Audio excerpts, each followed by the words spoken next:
వీక్షకులందరికీ నమస్కారం. ఏప్రిల్ మాసంలో చంద్రుడితోటి కలుపుకొని రవి, శని, అలాగే కుజుడు, బుధుడు, చంద్రుడు ఈ 5 గ్రహాలతోటి మీనరాశి యందు పంచగ్రహ కూటమి ఏర్పడుతుంది. అలాగే 15వ తారీఖు ఏప్రిల్ నెలలో రవి మారిపోయి సింహ సంక్రమణం చేస్తారు. క్షమించాలి, మేష సంక్రమణం చేస్తారు. మేషరాశిలోకి రవి వెళ్ళిపోతారు.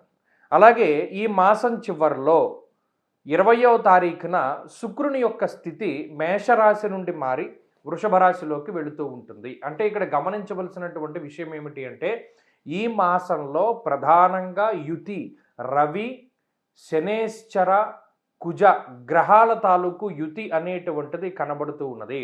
రవి, కుజ, శనేశ్చరుల యొక్క యుతి అనేటువంటిది ప్రమాదకరము. ఎందుకు ప్రమాదకరము మనం ఆదిలోనే చెప్పుకున్నాం. ఏమని? గురుని యొక్క సంచారం ఏకస్మిన్ వత్సరే జీవే రాశిత్రయం ఉపాగతే. 3 రాశుల్లో గురుడు సంచరిస్తూ ఉన్నారు. ఇది మంచిది కాదన్నాం. యుద్ధ వాతావరణము, యుద్ధ భీతి మొదలైనటువంటివి, పెట్రోల్కి సంబంధించిన ఇబ్బందులు, గ్యాస్కి సంబంధించినటువంటి ఇబ్బందులు ఇవన్నీ ఎదుర్కొంటూ ఉన్నారు. ఇప్పుడు ఈ శనేశ్వరుడు, కుజుడు, అలాగే రవిగ్రహాల యొక్క కలయిక వల్ల ఉష్ణ సంబంధమైనటువంటి సమస్యలు, కని విని ఎరుగని రీతిలో హీట్ వేవ్ అనేటువంటిది రావడానికి ఈ మాసంలో విపరీతంగా అవకాశం ఉంటుంది. రవికుజ శనేశ్వరుల యొక్క కలయిక విస్ఫోటనంగా చెప్తారు. అంటే అగ్నిపర్వతాలు బద్దలవ్వడానికి, రోళ్ళు రోకళ్ళు పగిలిపోయేటంత ఎండవేడిమి ఉండడానికి, అంత గరిష్టమైనటువంటి ఉష్ణోగ్రతలు రావడానికి ఎక్కువ అవకాశం ఉంటుంది.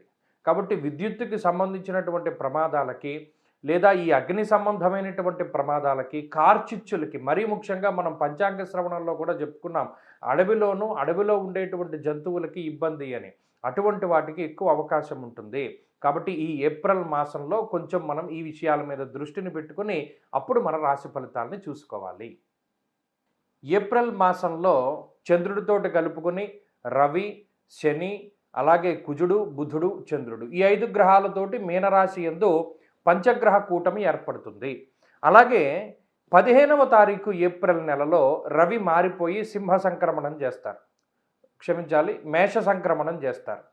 మేషరాశిలోకి రవి వెళ్ళిపోతారు. అలాగే ఈ మాసం చివరిలో 20వ తారీఖున శుక్రుని యొక్క స్థితి మేషరాశి నుండి మారి వృషభ రాశిలోకి వెళుతూ ఉంటుంది. అంటే ఇక్కడ గమనించవలసినటువంటి విషయం ఏమిటి అంటే, ఈ మాసంలో ప్రధానంగా యుతి రవి, శనేశ్చర, కుజ గ్రహాల తాలూకు యుతి అనేటువంటిది కనబడుతూ ఉన్నది. రవి, కుజ, శనేశ్వరుల యొక్క యుతి అనేటువంటిది ప్రమాదకరము. ఎందుకు ప్రమాదకరము మనం ఆదిలోనే చెప్పుకున్నాం. ఏమని? గురుని యొక్క సంచారం ఏకస్మిన్ వత్సరే జీవే రాశిత్రయం ఉపాగతే. 3 రాశుల్లో గురుడు సంచరిస్తూ ఉన్నారు. ఇది మంచిది కాదన్నాం. యుద్ధ వాతావరణము, యుద్ధ భీతి మొదలైనటువంటివి, పెట్రోల్కి సంబంధించిన ఇబ్బందులు, గ్యాస్కి సంబంధించినటువంటి ఇబ్బందులు ఇవన్నీ ఎదుర్కొంటూ ఉన్నారు. ఇప్పుడు ఈ శనేశ్వరుడు, కుజుడు, అలాగే రవిగ్రహాల యొక్క కలయిక వల్ల ఉష్ణ సంబంధమైనటువంటి సమస్యలు, కని విని ఎరుగని రీతిలో హీట్ వేవ్ అనేటువంటిది రావడానికి ఈ మాసంలో విపరీతంగా అవకాశం ఉంటుంది. రవికుజ శనేశ్వరుల యొక్క కలయిక విస్ఫోటనంగా చెప్తారు. అంటే అగ్నిపర్వతాలు బద్దలవ్వడానికి, రోళ్ళు రోకళ్ళు పగిలిపోయేటంత ఎండవేడిమి ఉండడానికి, అంత గరిష్టమైనటువంటి ఉష్ణోగ్రతలు రావడానికి ఎక్కువ అవకాశం ఉంటుంది.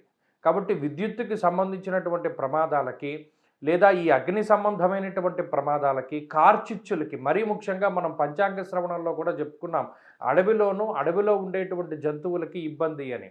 అటువంటి వాటికి ఎక్కువ అవకాశం ఉంటుంది. కాబట్టి ఈ ఏప్రిల్ మాసంలో కొంచెం మనం ఈ విషయాల మీద దృష్టిని పెట్టుకుని అప్పుడు మన రాశి ఫలితాలని చూసుకోవాలి.